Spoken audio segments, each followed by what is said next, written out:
নমস্কার, আমি চামেলি মণ্ডল। চামেলি মণ্ডল চ্যানেলে সবাইকে স্বাগত জানাই।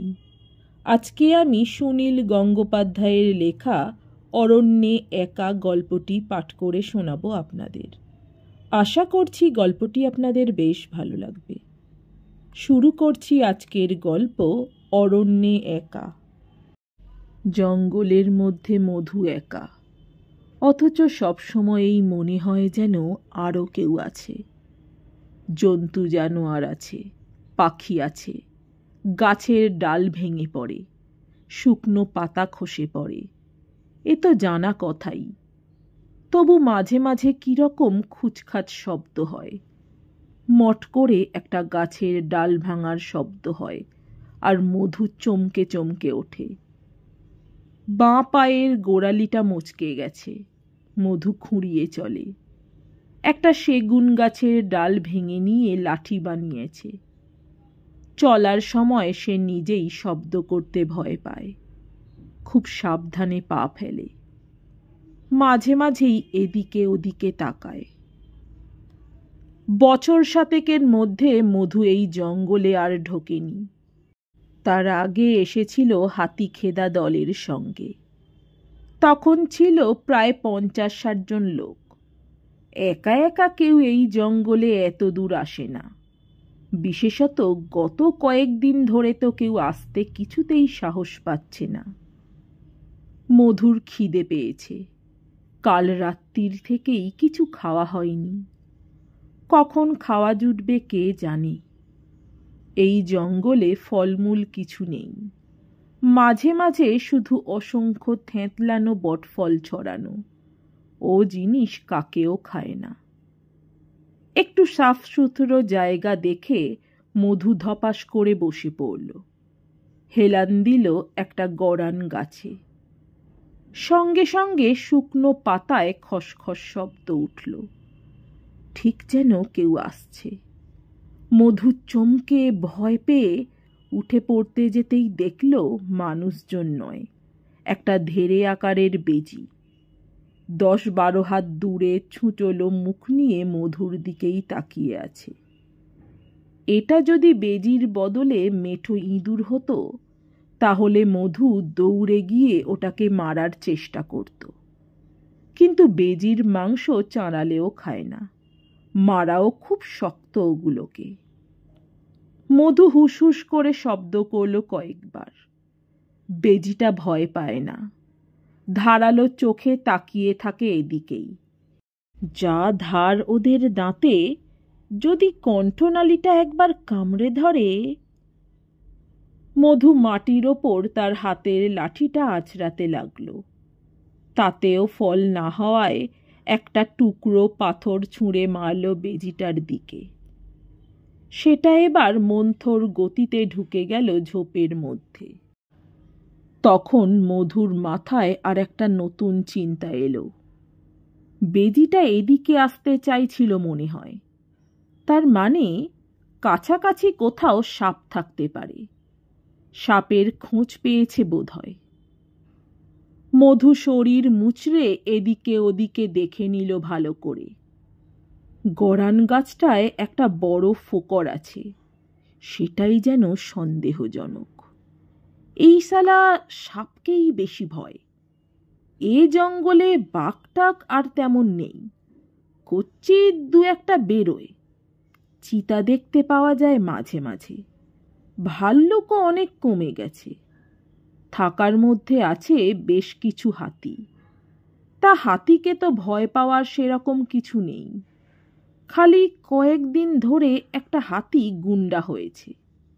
গত সপ্তাহে গোটা 5 হাতি ঢুকে পড়েছিল পাশের গাঁয়ের ধান খেতে। গাঁয়ের লোকেরা জ্বলন্ত মশাল ছুঁড়ে ছুঁড়ে সেগুলোকে তাড়ায়। একটা দাঁতাল যখন ঘরবাড়ি ভাঙতে আসে, তখন সেটার গায়ে ছুঁড়ে মারা হয়েছিল 1 টিন কেরোসিন। তারপর মশালের আগুন লাগতেই। হাতিটা মৌলে ভালো ছিল। তার বদলে সাংঘাতিক জখম হয়ে পালিয়েছে। এখন সেটার সামনে পড়লে। তা হোক, মধু ভাবল। এখন জন্তু জানোয়ারের চেয়ে মানুষকেই তার ভয় বেশি। জন্তু জানোয়ারের সামনে পড়লে তবু পালাবার রাস্তা আছে, কিন্তু গাঁয়ের মানুষ তাকে দেখলে আর আস্ত রাখবে না। অন্তত 4-5 দিন এই জঙ্গলের মধ্যে গা ঢাকা দিয়ে থাকতে হবে। তারপর জঙ্গল পেরিয়ে রেল স্টেশনে পৌঁছাতে পারলে। গোটা 14-15 টাকা আছে মধুর কাছে। পরী তার এই সর্বনাশটা করল। পরীর সঙ্গে তার সব কিছু চুকে বুকে গিয়েছিল। পরীকে বিয়ে করতে চেয়েছিল মধু। মেয়েটার স্বাস্থ্য ভালো, ক্ষেতির কাজকর্ম করতে পারবে। কিন্তু পরীর বাবা দর হাঁকলে 200 টাকা, তাছাড়া একটি বলদ, 1 জোড়া ছাগল আর 10খানা কাপড়। এত টাকা মধু কোথায় পাবে? তার কি বিলেতে জমিদারি আছে? পরীর বাপকে সে শুনিয়ে দিয়েছিল ওর অর্ধেক টাকায় সে পরীর চেয়ে ঢের ভালো মেয়ে পাবে। বাঁকাবাবুর শ্রাদ্ধের সময় যখন খুব বড় ভোজ হয়েছিল, সেখানে সেই সময় পরী মধুকে আলাদা পেয়ে জিজ্ঞেস করেছিল, কি গো, টাকা জোগাড় করতে পারলে না? কিরকম মরদ তুমি? পরীর বাবার কাছে যেমন মেজাজ দেখিয়েছিল, সেরকম সুরে এখানে কথা বলতে পারল না মধু। বেশ নরম করে বলল, আর 1টা বছর দেরি করতে পারবি না? এবার তামাকের পাতা লাগিয়েছি, যদি পোকা না লাগে।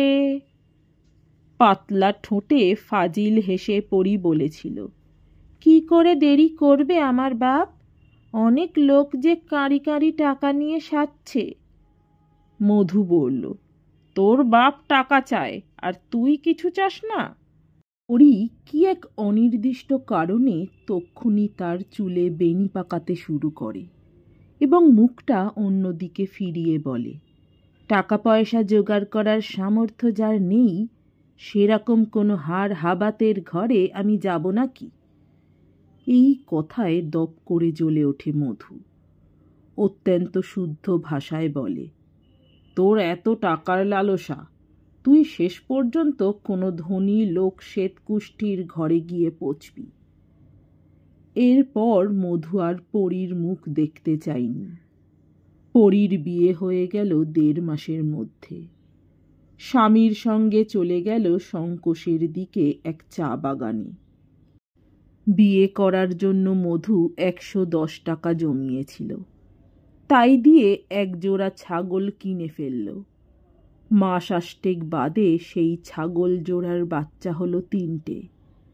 পরের হাটে সব শুদ্ধ 150 টাকায় বেচে বেশ খুশি হয়ে গেল মধু। বছর 4 বাদে পরী ফিরে এলো বাপের ঘরে। তার কোনো সন্তান বাঁচে না। পেট থেকে বাচ্চা বেরিয়ে 2-4 বার হাত পা ছুঁড়েই মরে যায়, পরপর 3 বার। পরীর বড় মন খারাপ। হঠাৎ একদিন তামাক ক্ষেতের ধারে পরীর সঙ্গে দেখা মধুর।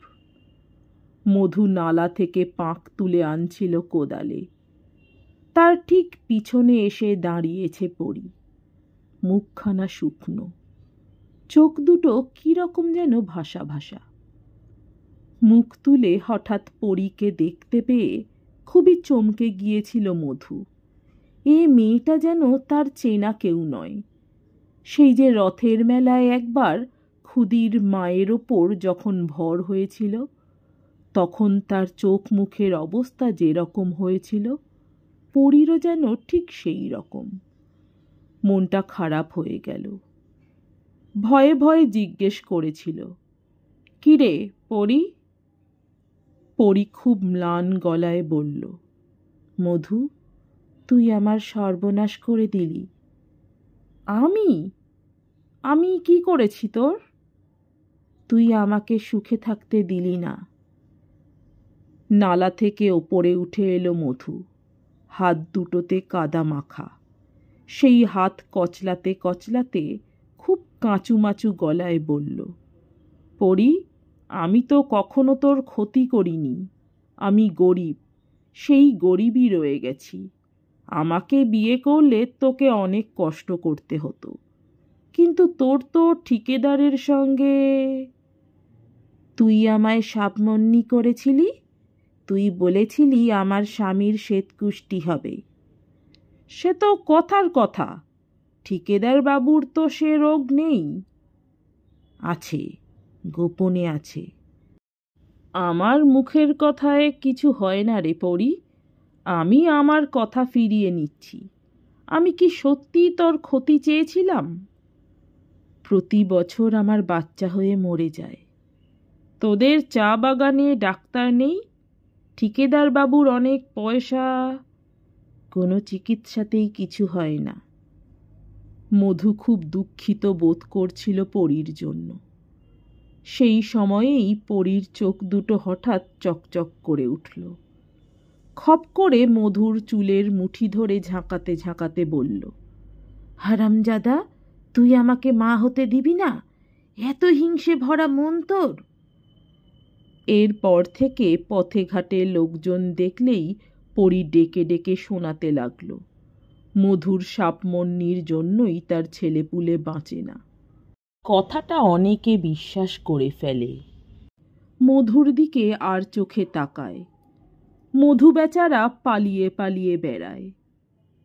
তারপর মধু পরশু রাত্রির বেলা ধরা পড়ল পরীর ঘরে। ঠিকেদার বাবু হঠাৎ রাত দুপুরে এসে উপস্থিত। বেচারা মধুর দোষ কি? পরীর মুখের কথা বন্ধ করতে হলে তাকে তো পরীর সঙ্গেই ভাব করতে হবে। মধু এসে পরীর হাতে পায়ে ধরে ক্ষমা চেয়ে বলেছিল, আর আমার দুর্নাম ছড়াসনি। ছোট ছেলেরা আমাকে দেখলে দূরে সরে যায়। পরী বলেছিল, আমি যদি কখনো মা হই তাহলে তোর দুর্নাম কেটে যাবে। আমি তো মা হব না, আমার বরের শ্বেতকুষ্টি। মধুর বড় ধর্ম ভয়। সেও মা মরা ছেলে। মা শেতলার কাছে মানত করে তার বাপ তাকে বাঁচিয়েছে ছেলেবেলায়। অধর্মের কথা শুনলে তার বুক কাঁপে। পরীর কথায় প্রথমে সে রাজি হয়নি। তারপর 1 দিন, 2 দিন, 3 দিন। ঠিকাদার বাবু অতি ধূর্ত লোক। বনবিড়ালের মতো কখন নিঃশব্দে হাজির হয়েছে। পাকা খবর নিয়েই এসেছে। এসব খবর হাওয়ায় ওড়ে। একে তো মধুর নামে সাপমন্নির বদনাম। তারপর ঠিকেদার যদি তাকে পঞ্চায়েতের সামনে দাঁড় করায়, তাহলে আর বাঁচার আশা নেই। মারের চোটেই শেষ করে দেবে। মধু মাত্র 2-1 মুহূর্ত চিন্তা করেছে। তারপর দরজার খিলটা হ্যাঁচকায় খুলে নিয়ে সোজা বসিয়ে দিয়েছে ঠিকেদার বাবুর মাথায়। আর কোনো দিকে চায়নি, লাগিয়েছে এক দৌড়। মারটা একটু জোরেই হয়ে গিয়েছিল। খানিক দূর দৌড়ে আসার পর মধুর মনে হয়েছিল, সে কি ঠিকেদার বাবুকে মেরেই ফেললে নাকি? ভাবতে গিয়েই তার পা দুটো অসাড় হয়ে যায়। তার তামাকের ক্ষেতে কচি চারা আসছে। তার ঘরে এবছরই নতুন খড়ের ছাউনি লাগিয়েছে। দর্জির কাছে বানাতে দিয়েছিল একটা ছিটের জামা, সবই পড়ে রইল। মধু দৌড়তে দৌড়তে এসে ঢুকল জঙ্গলে। গরান গাছে হেলান দিয়েই ঘুমিয়ে পড়েছিল মধু। জেগে উঠে পেটটা চেপে ধরল। খিদেতে পেটের মধ্যে যেন দাউ দাউ করে আগুন জ্বলছে। পকেটে রয়ে গেছে 5-6টা বিড়ি, কিন্তু দৌড়বার সময় দেশলাইটা যেন কোথায় পড়ে গেছে। পকেটে বিড়ি থাকতেও টানার উপায় নেই। এমনকি তার পকেটে 12-14টা টাকা আছে, তবু তাকে খিদেতে মরতে হচ্ছে। এ এক আজব কথা না? তাহলে টাকা পয়সার মান মর্যাদা কোথায় রইল? বসে থাকতেও ভালো লাগে না, হাঁটতেও ভালো লাগে না। তবু মধু উঠে হাঁটতে আরম্ভ করল। খানিকটা যাবার পরই সে স্পষ্ট শুনতে পেল পায়ের আওয়াজ। এ মানুষের ছাড়া তো হতে পারে না। মধু দ্রুত ঢুকে পড়ল একটা ঝোপের মধ্যে। ফরেস্ট গার্ডরা মাঝে মাঝে আসে এদিকে, কেউ চুরি করে কাঠ কাটছে কিনা দেখতে, কিংবা ঘুষ নিতে। গুন্ডা হাতিটাকে মারার জন্য শিকারি আসবে, কিন্তু সেই সব শিকারিও তো এত গভীর জঙ্গলে ঢুকবে না। সতর্ক চোখ মেলে বসে রইল মধু। খানিকটা বাদে দেখতে পেল তার চেয়েও বেশি ভয়ে ভয়ে দুটি ছেলে এদিকেই যেন আসছে। বাবুর মতন চেহারা, উস্কো খুস্কো চুল, ছেঁড়া জামা, তবু মুখ দেখলেই বাবুর জাত চেনা যায়। মধু একটা দীর্ঘশ্বাস ছাড়ল। চিনতে অসুবিধে হয় না, এরা পলিটিক্সের বাবু, বোমা বন্দুকের কারবার করে। এক সময় এনারা পুলিশের ওপর টেক্কা দিয়েছিল, এখন পুলিশ আবার এনাদের ওপর টেক্কা দিচ্ছে। মধু প্রথমেই দেখতে চাইল বাবুদের কাছে কোনো খাবার আছে কিনা, কিন্তু ওদেরও হাত খালি, সঙ্গে কোনো ঝোলাঝুলিও নেই। মধু নিরাশ হয়ে গেল। খাবার থাকলে সে বাবুদের কাছে গিয়ে হাঁটু গেড়ে বসত।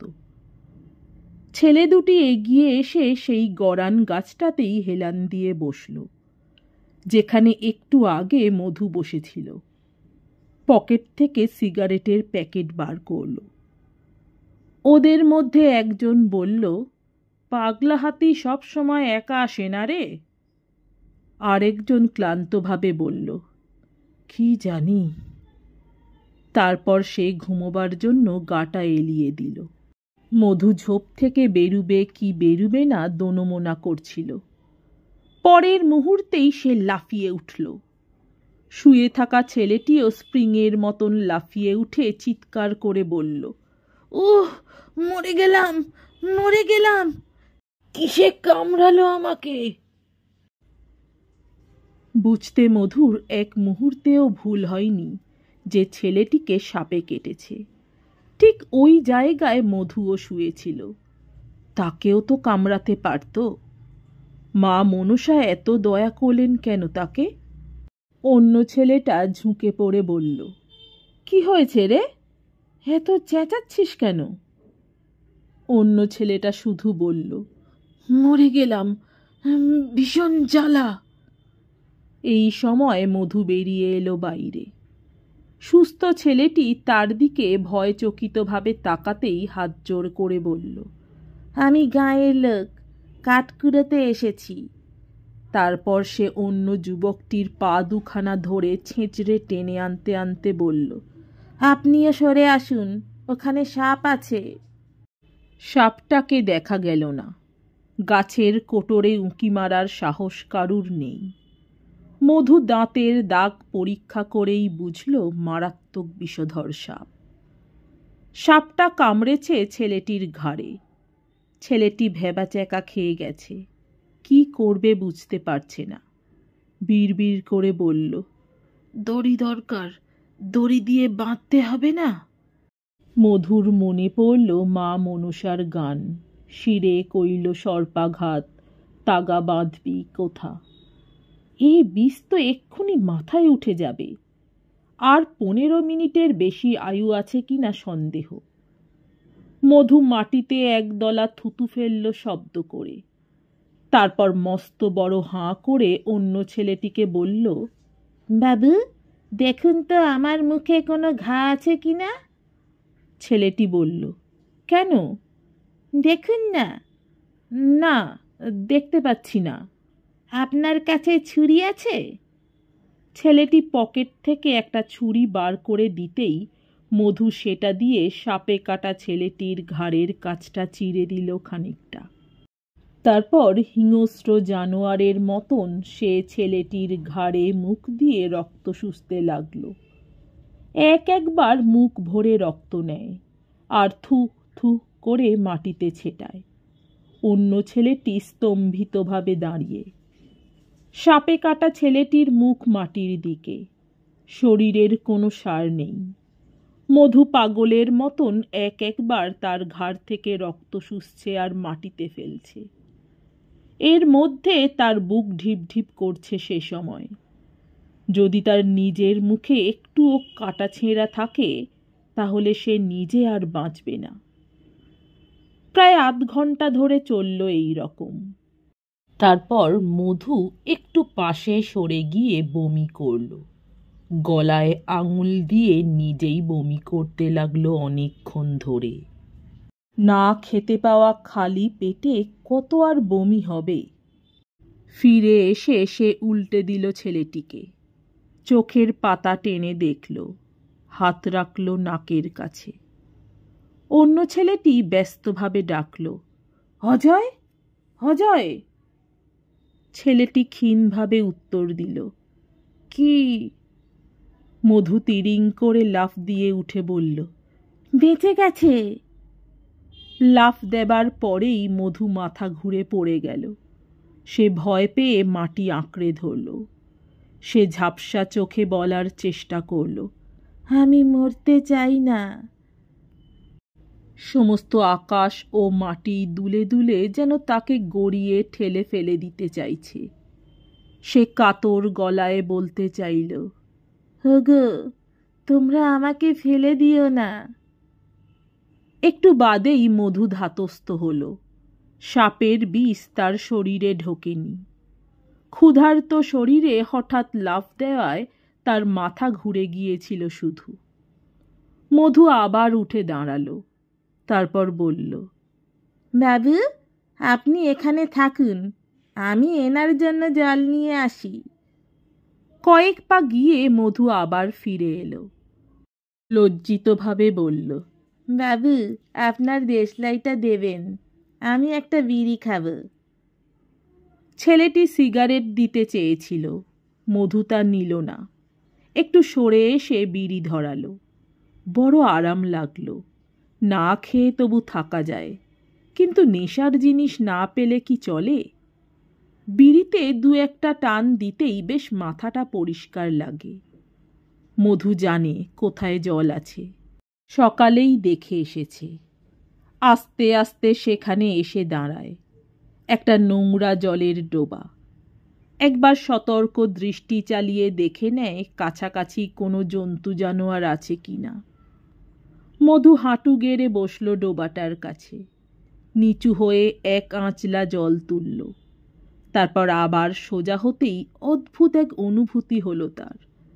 যেন তার শরীরের মধ্যে একটা কোলাহল পড়ে গেছে। কি সব যেন ছোটাছুটি করছে তার রক্তের মধ্যে।